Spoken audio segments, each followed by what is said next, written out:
So hi YouTube family and welcome or welcome back if you are a returning subscriber. Today guys, I'll be sharing with you my top winter perfumes. Listen, some perfumes on this list might be controversial and I would like you to share with me in the comment section down below your favorite perfume on today's list or the ones you don't agree with. It's okay to disagree guys. So here's the Perfume Channel and I am your hostess Miss Perfume Koenigin. On this channel, we'll talk about all kinds of perfumes, the niche, designers, indie, vintage, classic, you name it. And we dissect the notes, the sillage, and longevity. If I've piqued your interest, then hit on that subscribe button and like this video. And guys, before we jump in, I didn't want to waltz back in here and act like nothing happened. I've been MIA for some weeks, and thank you to those of you who contacted me on Instagram. I am super grateful, guys. It's been a stressful few weeks, and I just didn't want to come back here and act like everything was okay because I was stressed out. But anyway, I'm glad to be back, and I'm happy that you guys held this space for me in my absence. So take your kisses wherever you are. Now let's jump in.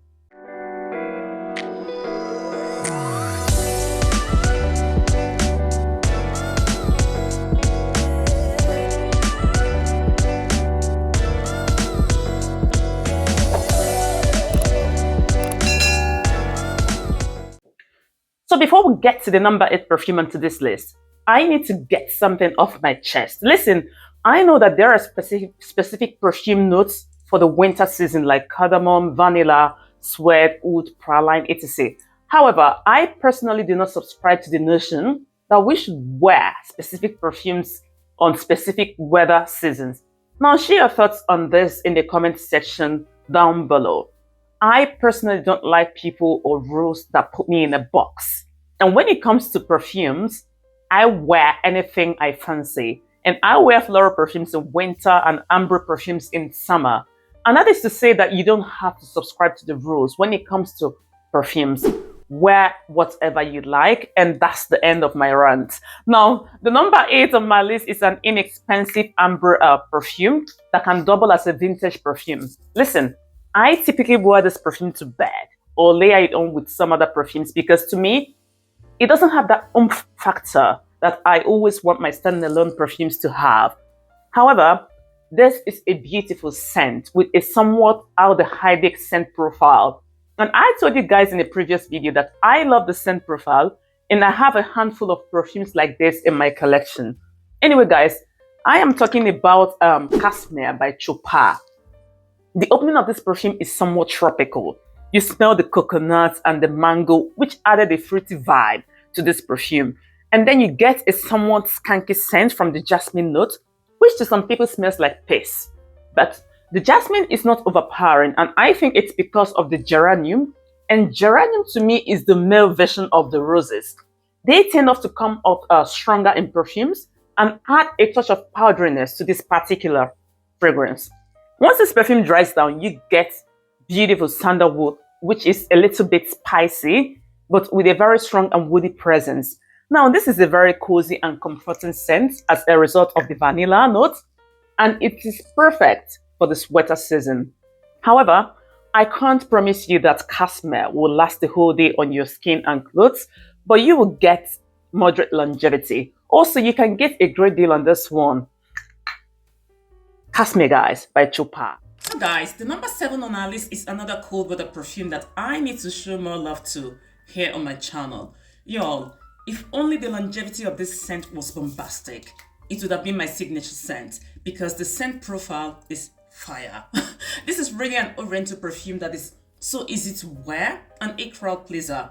It is what I'll call a westernized Oriental perfume. And guys, I am talking about the Eau d'Orient by Rituals. Now, this is a comforting scent with prominent incense notes, and the incense in this perfume doesn't give off a churchy vibe. It is well blended and pairs so well with vanilla notes. However, this perfume does give off a sensual vibe. And let me tell you others, the opening of this perfume is very heavy and spicy as a result of the black pepper note, but once it dries down, you get the resinous smell of benzoin and incense. This is definitely a gourmand perfume that will make you want to sniff yourself a million times. It is very pretty for the winter season and I love the scent so much. The longevity is very weak. I get maybe 3 to 4 hours wear out of this one. But when you pair it with other perfumes like Baccarat Rouge, girls, boys, you're in for a treat. And I'm talking about Eau de Orient by Ritual. So guys, we are now down to the number 6 on our list. And this one has an overwhelming pepper note. The dry down also has this strong cedar and amber note. I'm not sure I've shared this perfume with you before, but this is a perfect cold weather perfume. And guys, I am talking about a fragrance called Nightshade by Jasper Conran. There are lots of floral notes in this particular perfume, but my nose picks up jasmine and freesia, which is a yellow floral note, and at the base you get the cedar. The pepper note is very prominent from the opening until the dry down. Now, this perfume is not groundbreaking in any way, and it will remind you of something you smelled before. However, you can't deny that it has this dark and beautiful woody dry down. It does have a strong sillage and longevity, and I think it costs maybe 20 euros or thereabout. Anywho, this is also it's not a grown-up person kind of perfume. There is something very juvenile about this perfume, but I love it. I love to wear it at night before going to bed. But I know for some people this could be their signature scent, and that was the reason why I added it onto this list. And it is called Midnight Shade by Jasper Conran. Guys, I made sure to include some affordable perfumes for you onto this list. So if you're enjoying this video, then like this video and subscribe to my channel. My goal is to reach 1,000 subscribers mark by 2024. So thanks you to those of you who have subscribed and liked this video. Okay, y'all. The number 5 on our list is a very sophisticated, perfect winter date night perfume that is bold with an okay lasting power. This one is an amber floral perfume with some velvety cozy feel to it as a result of the vanilla. And guys, I am talking about the Nero Assoluto by Roberto Cavalli. First of all, let's talk about the bottle. It looks so aesthetically pleasing to the eyes and stunning at the same time. It is gorgeous. And this perfume is marketed towards women. And I find it somewhat masculine as a result of the woody note it contains. Listen, this perfume opens with a pink floral note that gives it this sexy feminine twist.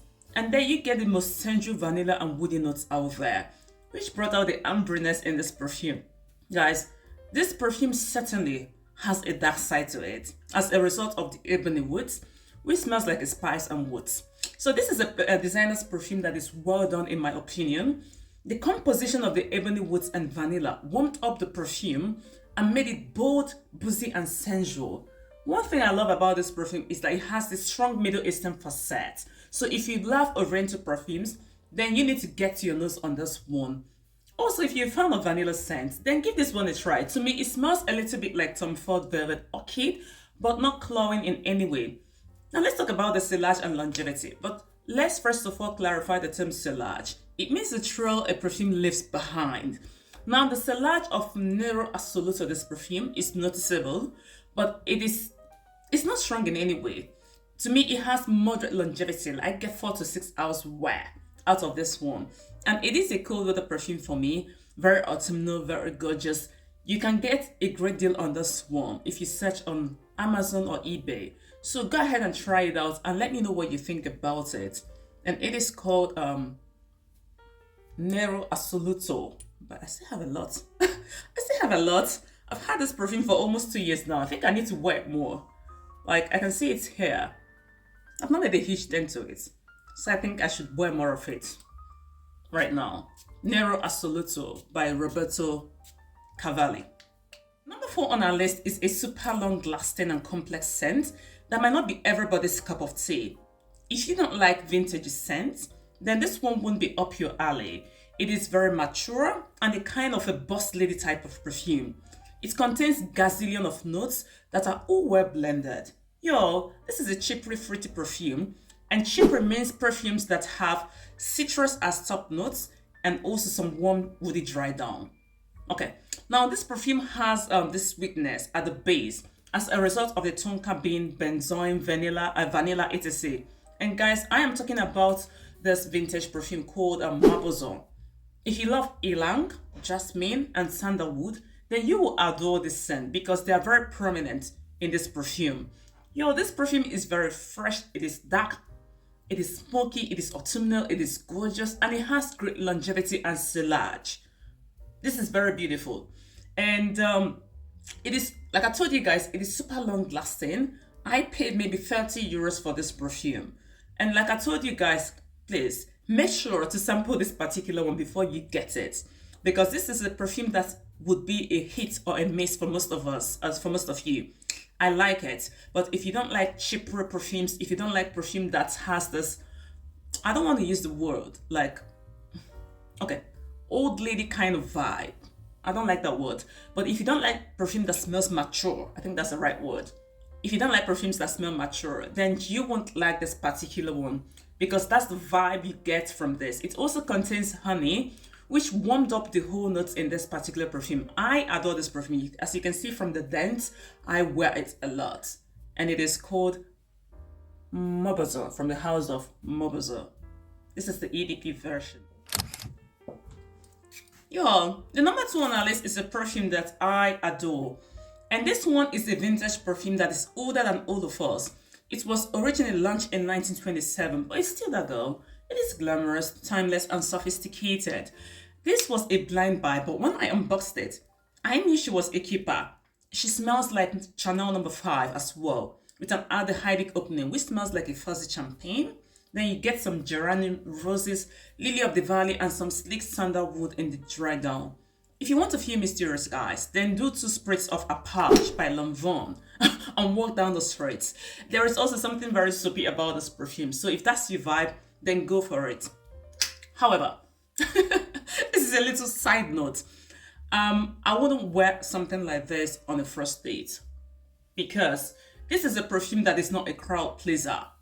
The people that love this perfume, this perfume profile, this scent profile, are always in the minority. Remember, aldehydic perfumes smell so the word again, old lady, mature to some people. So most people don't like this perfume that smells like this. So do not wear this on the first date.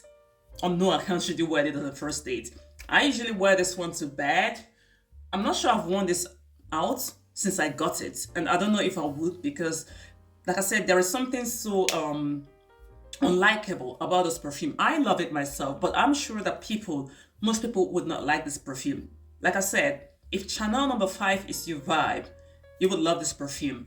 If Jubilation 25 by Arpège is your vibe, then this is your girl. And also the number 8 perfume that I talked about, the Casmir by Chopard, they have some similarities, or yeah, they have some similarities is a word. They're kind of distant cousins. They don't smell similar, but there is something that once you smell Chopard and you smell Arpège by Lanvin, you think, oh, it reminds me of something I've smelled before. That's the kind of vibe you get from those perfumes. But however, it's still a beautiful scent, and it's very inexpensive, and it is called Arpège by Lanvin. Guys, the number 1 on our list today is a perfume that leaves a huge scent trail. Listen, this is a perfume that is too good to be a designer's perfume, because boy, it has some outstanding niche qualities. It is a men's perfume, but I love the direction that Hugo Boss went with this one. It is an elixir that is what to be called an elixir. Honestly speaking, I never vibed with any perfume from the house of Hugo Boss, but this one blew my mind away. It is dark, dense, bold, and overtly spicy. And guys, let's give it up to bottled Elixir by Boss. This is officially my winter scent of the year. Wait, I said that last week.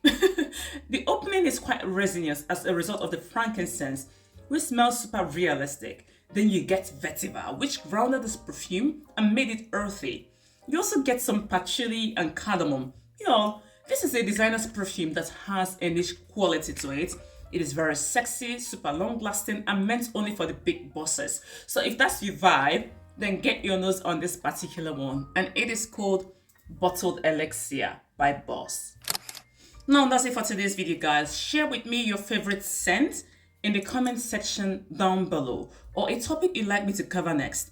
And as always, I share my scent of the day with you all. And today's scent is called Intense Oud. If you want to learn about the best scent combo out there, then watch this video next. I will see you there.